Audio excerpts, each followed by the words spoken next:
not in theory, in practice. Cuba, Venezuela, North Korea, all failed economies. Here's what you need to remember. The greatest threat to this republic is not Russia, it's not China, it's the internal erosion of shared beliefs that this country is worth defending. The answer is to break the monopoly. First, aggressive school choice and voucher programs. Break the K through 12 pipeline at its source. Solution is the same one the founders gave us: competition, accountability, and informed citizenry. Now, most Americans don't pay any attention to this. On May 11th, 2026, the United States Department of Justice announced that Eileen Wang, the sitting mayor of Arcadia, California, had agreed to plead guilty to acting as an illegal agent of the Chinese Communist Party. She used her elected office to spread Beijing propaganda inside an American city. She was not a foreign spy who snuck across the border. She was an elected American official. Think about that. Now ask yourself this: how did we get to the point where the mayor of an American city is working for a hostile foreign government? The answer is not a mystery. It's a documented, decades-long process. And today, I'm going to show you both sides, left and right, how we got here and what common sense demands we do about it before it goes any further. Welcome, Patriots, to this edition of Common Sense for America. I'm Bruce Rutherford, your host and commentator, coming to you from the beautiful Westwood Golf Club in Houston, Texas. If you're watching on YouTube, please hit that like button and subscribe. Now, let's dive in and explore both sides of this question from the left and the right.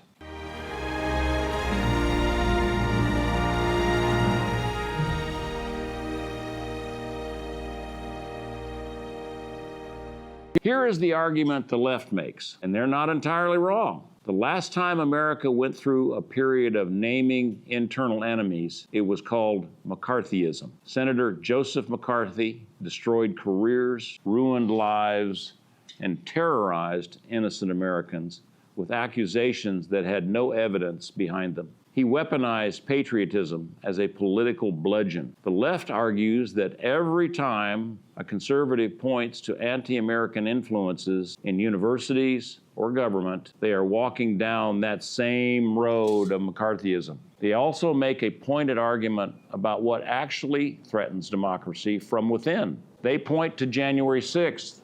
They point to more than 60 courts rejecting claims of a stolen election. They note that the Sedition Act of 1918, the internment of Japanese Americans in World War II, and the targeting of civil rights leaders in the 1960s were all done in the name of protecting America from internal enemies. They argue that the real danger to our institutions comes not from those who claim to be saving them. Now, these are serious arguments from serious people, and they're not entirely wrong. Now, here is the argument the right makes, and they're not entirely wrong either. The Soviet infiltration of American institutions during the Cold War was not McCarthy's invention. It was real. Venona decrypts and Soviet archives confirmed that over 300 Americans passed sensitive information to the Soviets, including the Manhattan Project technicians, and government officials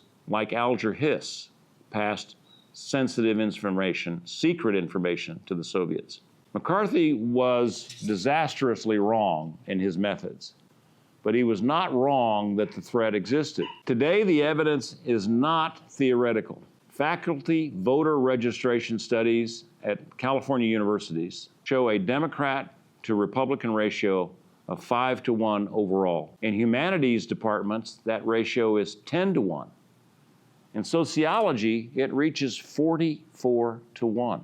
Harvard finished last in the 2024 college free speech rankings with a score of 0. Young people whose frontal lobes are not yet fully formed, science tells us that that doesn't happen until age 25 or 26, are being taught in these environments before they have the life experience to evaluate what they're hearing. Only people who have traveled abroad, who have seen how the rest of the world actually lives, can fully appreciate what they are calling for dismantling here. And millions of people around the world are voting with their feet, in some cases risking their lives to get to the United States. Now that small class of American academics insists that America is fundamentally oppressive. The right is not entirely wrong here either. Here's the real problem, and it's not the left and it's not the right. It's that we have confused the right to hold anti-American views with immunity from being honestly identified and challenged for holding those anti-American views. McCarthyism was wrong because it invented the threat and punished the innocent. Well, actually, it didn't invent the threat, it just punished the innocent. What we face today is different. The threat is documented. The Arcadia case is not a theory. Eileen Wang is not an allegation. She pleaded guilty. The question is not whether this is happening. The question is, what do we do about it without becoming that which we are fighting against? Now, the Roman Empire did not fall to a foreign invasion. It was hollowed out from within, from inside. Arrogance, corruption, and most critically, the loss of the shared identity that bound the republic together were the sources of their downfall. When Rome stopped believing it was worth defending, it stopped being worth defending. The pattern is not unique to Rome. Bill Ayers, a founding member of the Weathermen's Underground Movement, an organization that bombed the Pentagon and bombed the United States Capitol, Bill Ayers avoided serious prosecution on a legal technicality and subsequently became a professor of education at the University of Illinois. That is not a conspiracy theory. That is a documented biographical fact. Antonio Gramsci, the Marxist philosopher, called this strategy the long march through the institutions. Capture the universities, he said, shape the teachers, and the teachers will shape the next generation. You do not need an army if you have the curriculum. Now here's the honest concession. The progressive left's strong argument is that calling out internal enemies has been used throughout American history to target people who were simply unpopular. Immigrants, minorities, political dissidents. That history is real and it's ugly. The internment of Japanese Americans was done in the name of national security, but it was a disgrace and it was a violation of the Constitution. Any solution to the real threat we face today must be built on evidence, due process, and the rule of law, not on guilt by association or political loyalty tests. The moment we abandon those standards, we have already lost that which we were trying to protect. Thomas Sowell wrote that the most fundamental fact about the ideas of the political left is that they do not work. Therefore, we should not be surprised to find them concentrated in institutions where those ideas do not have to work. In order to survive, universities are exactly such an institution. Tenure protects bad ideas, same way it protects bad teachers. Federal funding has made it worse. The answer is not to match the left's tactics. The answer is to break the monopoly. Now, here's the common sense solution. First, aggressive school choice and voucher programs. Break the K through 12 pipeline at its source. Parents who have options do not have to send their children to institutions that teach them to be ashamed of their country.